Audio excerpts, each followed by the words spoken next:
Assalamualaikum warahmatullahi wabarakatuh. Alhamdulillahirabbil alamin. Wassalatu wassalamu ala asyrofil anbiya'i wal mursalin wa ala alihi wa sahbihi ajmain. Amma ba'du. Dumateng rasanipun para sesepuh bini sepuh ingkang kinabakten, para bapak lan para sedherek ingkang kula hormati, lan rencang-rencang sedaya ingkang kula tresnani.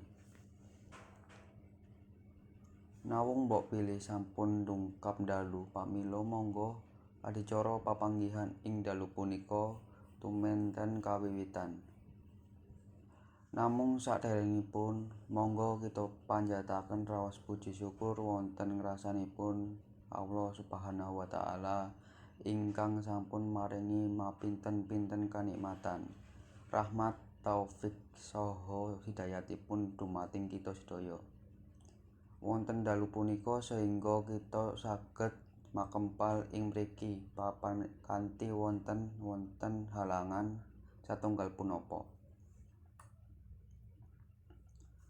Shalawat dalah salam mugi-mugi kunjuk dhateng Nabi Muhammad sallallahu alaihi wasallam ingkang mbeta umatipun saking zaman jahiliyah tumuju zaman Islamiyah ingkang kita rasaken sakmenika, saha ingkang kita antu-antu syafaatipun wonten yaumul qiyamah. Amin. Para bapak lan para sedherek wonten mriki kula minekaken pranata adicara badhe maosaken susulan acara wonten dalu punika. Adicara ingkang sapindhah inggih punika pembukaan.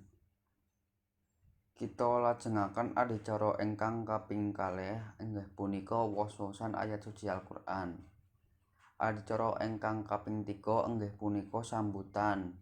Dilajengaken adicara ingkang kaping sekawan inggih punika doa dumateng Bapak Bambang kula sumangaken.